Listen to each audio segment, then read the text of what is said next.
Mangwana nakadaka vasikana vedu ndati ndikuudzei nezvenyaya iyi vedu weche kana mine vana vakomana vati kurei kuZimbabwe kana kuSouth Africa batai mapasipoti evana chengetedzai mapasipoti evana muri imimi vabereki musape vana mapasipoti. Tine mumwe wedu panapa ane mwana anga achitoenda kuHarare kuchikoro zvakanaka achiita kosi yake. Kune vanhu vari kuaprocha vana kuZimbabwe vachiti vari kuendesa vana kuUkraine nekuRussia vachivapromisa mari. Mwana ndokutora pasipoti yake kumba hana wakaudza ndobva angobuda kumba vakafunga taenda kubasa vaona usiku asina kudzoka ndokubva vati arega pamwe kunovavata kumafriends ega mangwana tigonobvunza kubasa akasvika here. Mangwana ndobva vabvunza kubasa ti akauya kubasa zvikanzi nakuya kubasa vakati ko munhu aripi zvikanzi ndobva vabvunza mashamwari imwe shamwari kati akati ari kuenda kuSouth Africa. Saka mai vachongwa South Africa vakatofonerwa nehama kuZimbabwe kunzi mwana ari kunzi akauya kugobva kuno kwana kusiya aoneka. Mai vakati pamwe mwana achasvika. Saka vakamira sasawo time dzechi mahours ebhasi kubva kuHarare kusvika kuSouth Africa ndobva vamirira mangwana choti vazodi vakwanise kuti vatarise kuti mwana asvika. Mwana hana kusvika.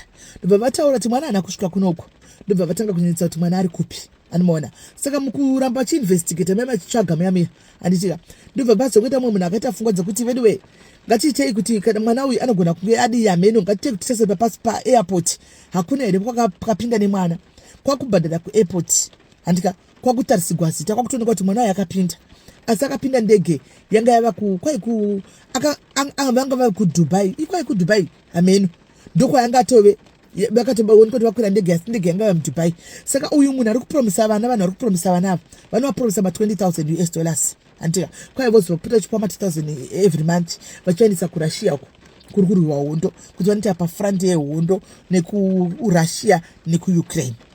Saka vana vakati ndavari uyu mwana wavo umwe wedu uyu vakaenda vari 3 vakashandisigwa kadhi 1 kutenga matiketsi. Saka pakawanikwa pavakaziva kuti mwana ari pakati vakabva vakurumidza kubata kuda mapurisa ndeve Interpol handizivi kuti vamise vana kukwira ndege yaenda kuRussia nokuti vaita yanga iri stop over.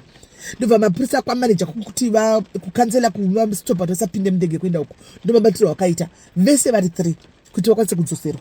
Izvo vari murodhi kudzokera kuAfrica as we speak right now. Asi kuri kunzi kune 14 vanga vapinda zuro wacho vanga vaenda. Vana vari kutiza kumba mazira madiki vachipromisa mari havasi kuziva zviri kuitika kumberi twamira sei guys.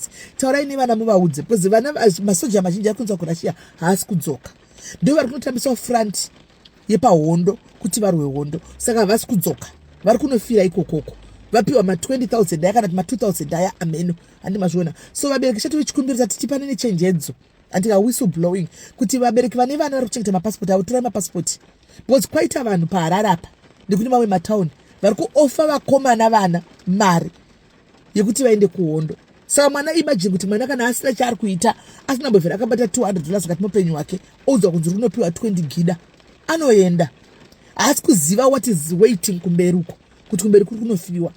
So ndipane nechenjedzo kuseni kuno kuti vasikana itai kuti mwana adini vana vadini vana vasadi vana mutore mapasipoti muchengete murimi mapasipoti chengetai madhocuments ari important mutomaviga chaiko because munongozivawo zvekuita vana ava.